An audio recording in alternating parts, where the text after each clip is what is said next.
নমস্কার, কেমন আছো তোমরা সবাই?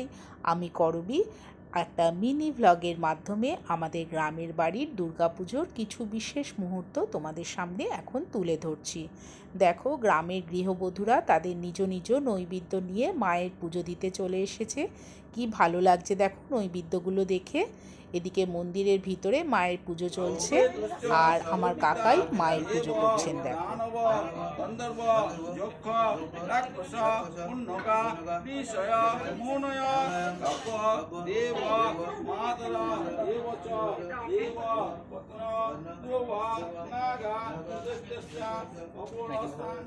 পুজো শেষে উনি সবার মাথায় শান্তি জল ছিটিয়ে দিচ্ছেন।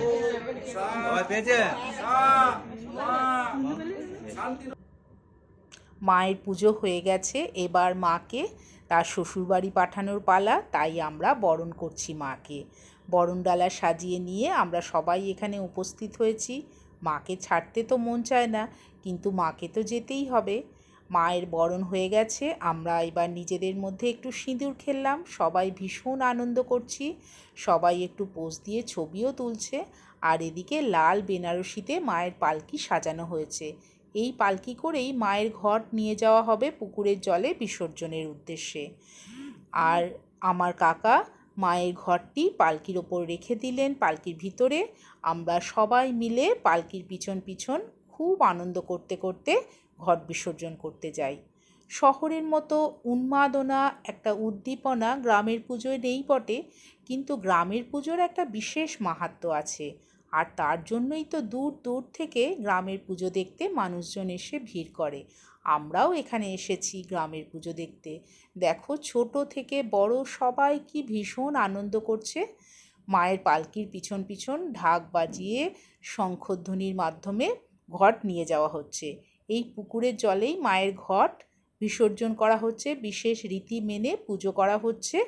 আর গ্রামের যত পুজো হয় সবাই তাদের ঘটগুলি এই পুকুরেই নিয়ে আসেন।